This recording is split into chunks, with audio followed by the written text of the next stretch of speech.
Just 19 days until La Liga kicks off on ESPN, and we are focusing on every club in the top flight. And today it is Celta Vigo, who finished 8th last season and will open their campaign against the defending champions Atletico de Madrid. So let's talk a little bit about Celta for those of you who'd like to know more about this club. If you're looking for a team that you'd like to support in La Liga, this is one that maybe you should turn your attention to. So let's start, Luis Garcia, by talking about Euro Celta, the Celta of the late 90s and the early 2000s, who really made a splash in world football.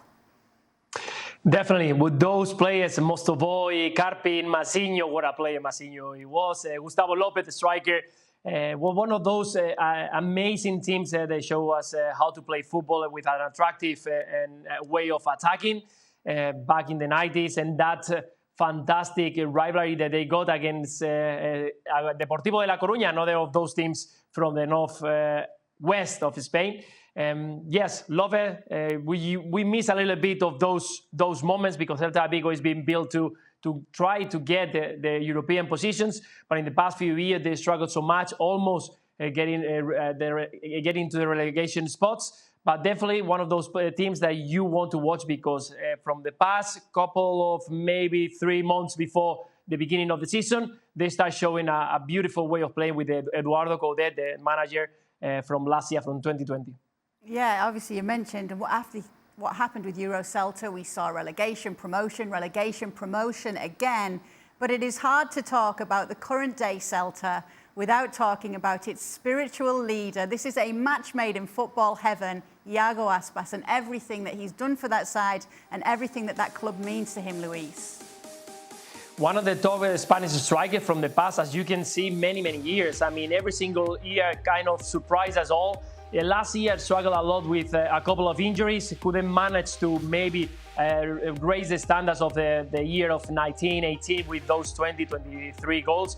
But definitely is one of those special strikers. He's always on the move, fantastic quality with the left foot, always from the right side. And he can finish with the right, but he's definitely fantastic left-footed. The combinations with the striker as Nolito, Bryce Mendes, or even Denis Suarez, that is the playmaker of the team, make this a very special player. I was surprised this season that he didn't make it to the national team to play for the Euro, because definitely everybody here in Spain, we were waiting to see him with the national team. Fantastic player, definitely one to watch for next season. Yeah, you and many others, especially with goals being needed. The Messi of Moana, they call him, which is a little town across the river from Vigo. But I did love that he once said, yeah, Messi's a Lamborghini and I'm just a Golf. In terms of the club, though, and you mentioned there's a rivalry with Deportivo La Coruña, so obviously if you're picking this club, you'll have a rivalry to look at. But what a region it is to visit in Galicia, and some of the best mariscos you're going to find. The seafood up there is divine, isn't it, Luis? It's just fantastic. I was there not long ago, 3 weeks ago, making the Camino de Santiago. So I finished in Santiago de Compostela to watch the cathedral with the family. 118 kilometers I walked, and every single way I was stopping to try to have a little bit of this octopus special dish that they do over there. That is just delicious. El pulpo a la gallega, that they call it. Fantastic way of visiting La Coruña. Celta Vigo is a beautiful city, a lot of monuments that you can go to watch with the cathedral, and that you were mentioning that rivalry between Deportivo La Coruña and Celta that we cannot see it for quite a while because Deportivo La Coruña is right now at 2nd Division B.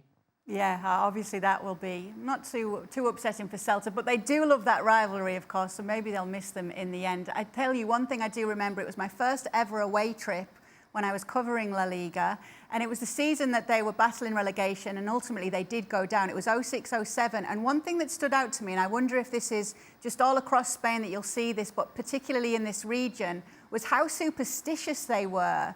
It just seemed that so much was built on myth and legend, and obviously you're talking about legendary walks as well that you can make there. But all the fans had brought little trinkets to the stadium in the hope that they could help their team stay up. So is superstition a bit stronger up in that region?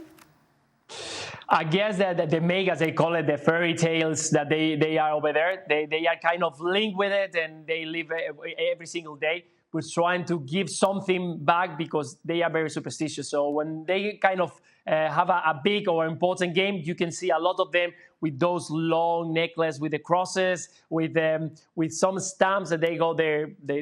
the people they support or the people that they want to show something and they pray for it to try to get something from that game. It's quite special to see it. They also make special drinks for those special games. So definitely it's a place that you want to visit. And yes, don't be surprised if they start praying because they want their team to score a goal. Yeah, a brilliant team to get behind, brilliant players in it, and great to talk about Celta with Luis Garcia. It will be 18 days until kick-off tomorrow, and we'll be focusing on Villarreal. Well, thank you very much for watching ESPN on YouTube. For more sports highlights and analysis, be sure to download the ESPN app. And for live streaming, premium content, and let's not forget as well, ESPN FC 7 days a week. Subscribe to ESPN+.